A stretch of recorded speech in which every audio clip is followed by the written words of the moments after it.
Achieving reconciliation, as I observed, is like climbing a mountain. It will not always be easy.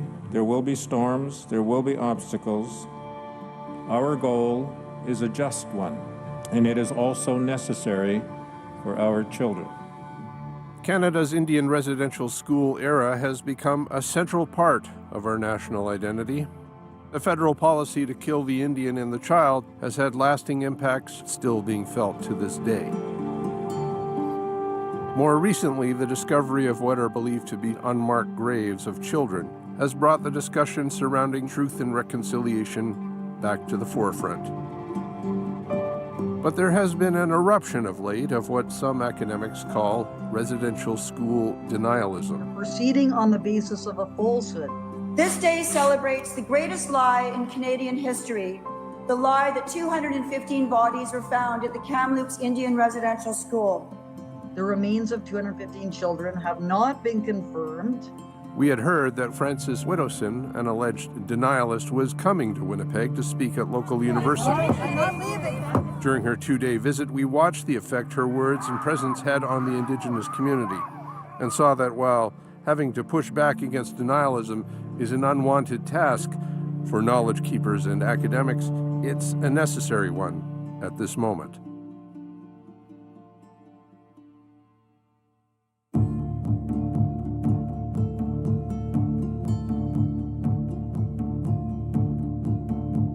All right, I am heading out to the University of Manitoba where there is an unsanctioned event that is going to be happening apparently. It involves Frances Widdowson, and it sounds like she's going to be right in front of the National Center for Truth and Reconciliation.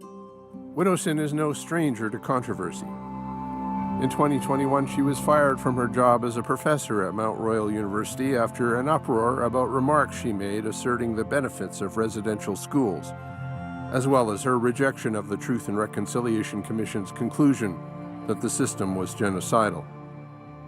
Anyone who questions, for example, the view that women people who are born female can become male, whether or not the residential schools are genocidal, or if Canada is a systemically racist country, will be ostracized and targeted for dismissal. The tone of the event was quickly established. The incineration, that's something that has to be challenged. Why? Because there's no evidence that No evidence. No evidence.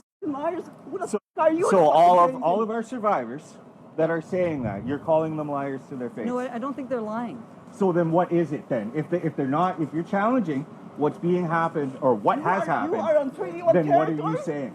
Have you heard about the Satanic Panic? Oh, for sakes. It's the Satanic Panic, a similar thing happened. The shit that was disproven in the 80s. Yes. The shit that was disproven in the 80s Yes. is what you're saying was happening at the school. For the the claims of incineration. God. This fellow, Ben Gavel, who goes by Red Horse, turned up to challenge Widdowson on her argument that the alleged moral panic around residential schools is similar to the Satanic Panic of the 1980s. You can't just accept survivors' testimonies about the incineration because that's a highly improbable claim. And the Satanic Panic, you had similar kinds of claims that were made. That, all sorts of satanic abuse was happening. Turned out it was just misremembering, where people had memories implanted through various stories.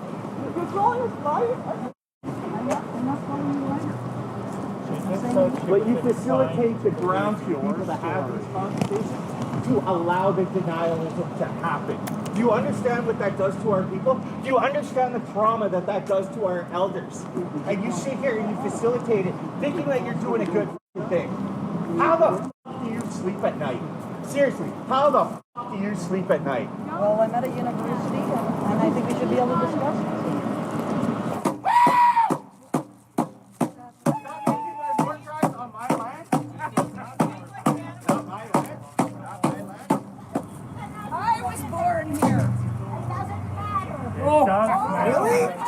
It doesn't matter that you were born here either, Lee. You want money. Yes, you do. We don't need your money. So what is the meaning of this astonishing racial clash happening out in the open in 2025? because the University of Manitoba is in serious trouble and has been captured by indigenization and decolonization activists who are basically controlling the university and preventing a wide variety of ideas from being expressed about the residential schools. Widdowson doesn't deny the historical existence of residential schools in Canada. Her main argument is focused on the question surrounding the discovery of unmarked graves at former residential school sites. I have now had some experience in following an actual scientist around and looking at these anomalies and looking at what you get out of that. And you will get boulders, you will get animal burrows. So GPR is incredibly inaccurate and is completely inconclusive. You must excavate if you're going to find what is beneath the soil. The 2021 discovery of what many believe are the unmarked graves of children buried at the former Kamloops Indian Residential School on the Tk'emlúps Tsutsuw'émc First Nation sent shockwaves across the country. The preliminary findings, which not only used ground-penetrating radar, but were also backed up by accounts from survivors, historical records, and oral histories from the community, have become a point of contention among denialists, and another in a long line of battles for recognition for survivors like Mary Starr. I'm 72. I've been fighting since I was 7 years old in that residential school, and I've been fighting since, and I'll continue to fight till the day they put me in the ground. Just wondering, have you taken a look at what she wrote in the essay about the graves? I don't really want to. Enough of what she says that it's a hoax. That's enough for me. I don't want to dig any deeper. I know what they were like. I was there. I know what I went through. I know what they did to my siblings. I know what they did to my brothers and sisters. My parents went through the same thing. I held my father's hand when I was 17 years old, crying and telling me what happened to him in there.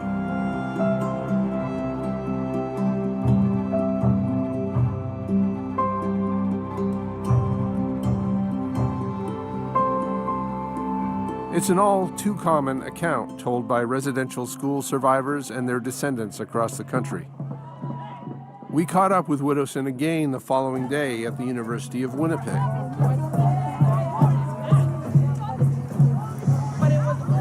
The crowds were noticeably larger and soon became much more aggressive.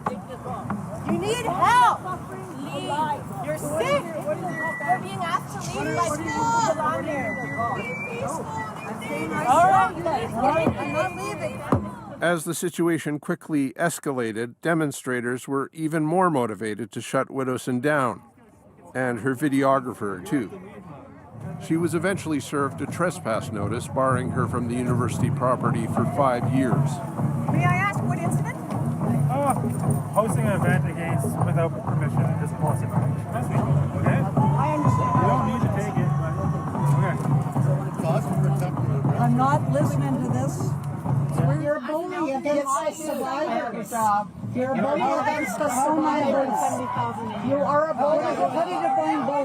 Because you said I lied. You said I lied about this children that died at the I never said I shared my sexual abuse. I shared my emotional abuse. But look at her. She's laughing. She laughs. See, you're a bully. You have no compassion.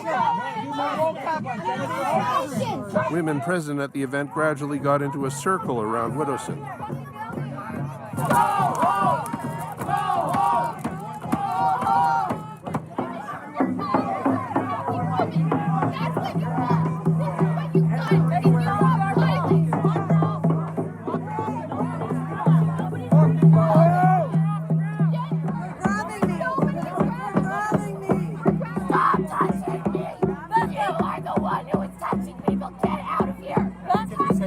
Get away from me! He's pushing us!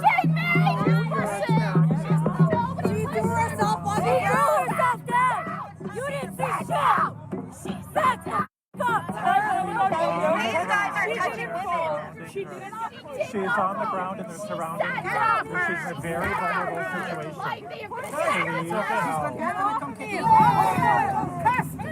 Now you better not touch our women. You better not touch our women. You're an academic. You know what stochastic terrorism is. You know what you're doing. You know that you brought people here on purpose. You brought people to the university to attack You're not welcome. I sincerely felt that hate. I felt that ridicule. As a survivor, she laughed at us. She combated what we shared. Like, I shared my truth with her, and she combated that. Like, nobody does that. Justice Murray Sinclair said that Canadians need to listen to our stories. Like, you know, our stories matter. And to her, our stories don't matter. What's your take on this last little thing that happened here where she ended up on the ground and she was surrounded by women and I think she had some liquid poured on her? What's your take on that? It's extremely unfortunate that it happened. I wish it didn't happen because when we are here in these moments, you know, we don't want our bad sides showing, right? But on the other hand, you know, this is a very emotional conversation, and when we see our elders and our, you know, our respected ones treated with such disrespect, you know, it's very hard to kind of rein those emotions in.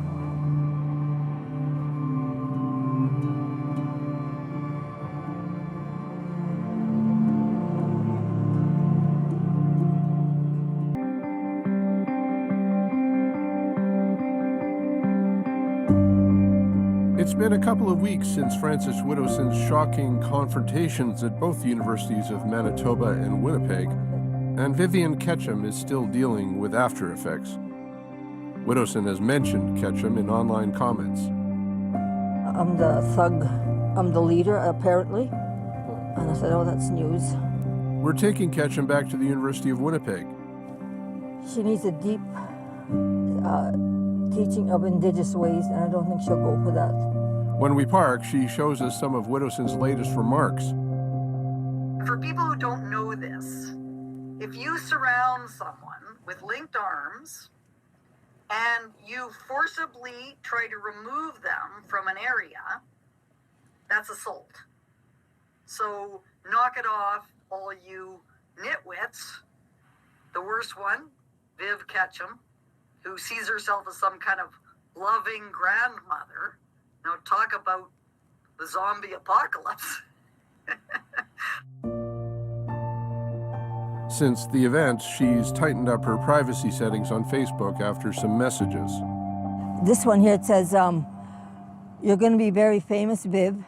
This is by one of her supporters. We're going to make an example out of you, and legally you can't spread lies, not assault anyone who uses their voice to push back against your lies. You're nasty. And then I just deleted that. These people that are saying our residential school didn't happen, that there's no unmarked graves, that hurts. To go into that emotional well over and over again, that's a lot.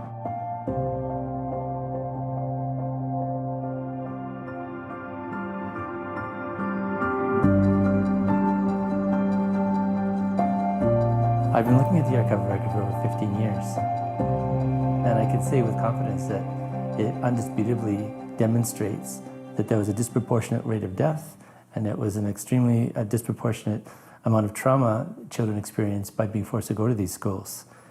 His take on involuntarily hosting Widdowson's stunt? It was disrespectful, and it was deliberately confrontational. She trodden over our herbal medicine garden, which we use for ceremonies. She stepped on our stones of our turtle, which is of the 7 sacred teachings. That's Debwewin, which stands for truth. That is sacred, which sacred, it's not sacred. That's nonsense.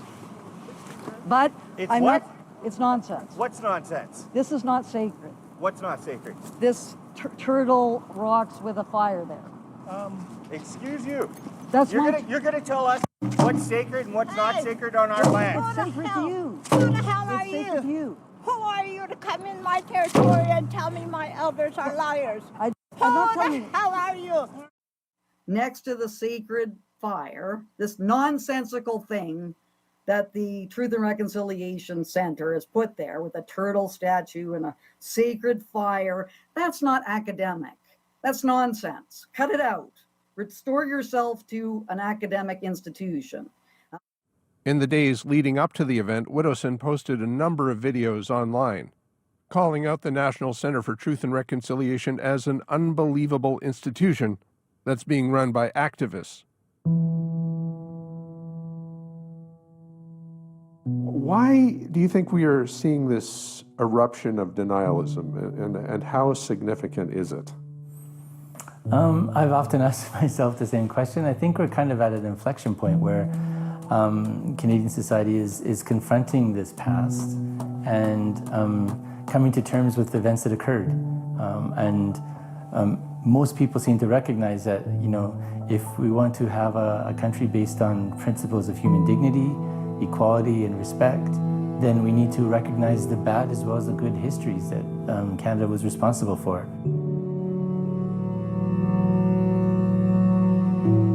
There was a reason that the residential school policy really wasn't an education policy, it was a land policy.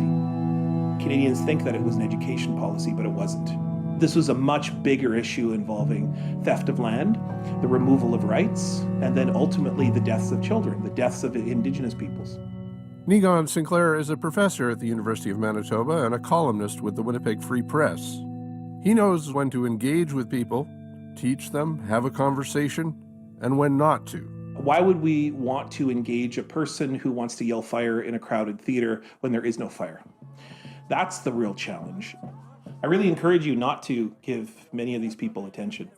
And I realize that, of course, you're doing a story, but just remember that we wouldn't give individuals who are arguing basic misinformation, like gravity doesn't exist, any attention. We would say, oh, well, I can defeat that simply by just looking at the way I throw a stone in the air and it falls to the ground. I know why that works. But yet, when it comes to survivors, suddenly we have to debate the merits and the facts of their experience. They were there. Got beaten up for every wrong we did, and I don't want them to live the way we did. We must all recognize that the Indian residential school system is not just something for your history books. It is something that Indigenous peoples are still feeling the effects of each and every day. Sinclair's late father, Murray Sinclair, was one of the most well-known and respected advocates for residential school survivors in the country. His work with the Truth and Reconciliation Commission strive to educate long-held misconceptions about the residential school experience and reinforce the truths of survivors. What the government of Canada did was cultural genocide. Holocaust denialists don't say the Holocaust never happened. They're always trying to quibble with the truth. Is it 6 million Jews that died, or 4 or 3? Always trying to undermine its severity. Sean Carlton works with Niigaan Sinclair at the University of Manitoba. Together, they're authoring a book that will aim to dismantle the claims of denialists. How many children died? Under what circumstances? Can we really not just focus on the positives of the system, that it was well-intentioned? All of these ways of trying to downplay the severity of the system. Many denialists will say 0 bodies have been found at the Kamloops Residential School. Well, yeah, because the Kamloops investigation isn't over yet. The Tk'emlúps te Secwépemc First Nation has always asserted the investigation will be carried out in compliance with their laws, traditions, and protocols. But the situation is understandably sensitive and potentially involves survivors and families from a number of different communities. And getting all of those different communities to agree on what the best way forward is very difficult. It's a very emotional process with, sometimes consensus not being readily available or easy to achieve. So some communities are, don't want to pursue that for a variety of reasons. They don't want to disturb the dead. So our protocols in our ceremonies around recovering our relatives, it doesn't mean anything because you want to see the bodies? Of course it means something. Then what the f*** are you doing here? We need to remember that denialists, are putting the kinds of pressure on that community, like showing up in the middle of the night with shovels, demanding access to dig for bodies. They're bolstered by the idea promoted by Widdowson that ground-penetrating radar is not absolute proof of human remains, missing the point that scans of the ground are only part of the evidence that has been collected over the years, including historical records, survivors' accounts, and oral histories from the community. GPR, LiDAR, other forms of archaeological work are being done as part of a toolkit in combination with oral history, in combination with historical research, looking at additional records from church and state sources, to gain a fuller picture of all parts of the experience of residential schooling. For those of us who work in education, we know that when people are exposed to credentialed, viable, well-researched truth, then they begin to understand and combat miseducation, misinformation. That's one of the reasons we exist. We're a resource base for people to educate themselves, to learn, to understand the past and what happened. As I say all the time, like we are what we choose to remember, but we're also what we choose to forget.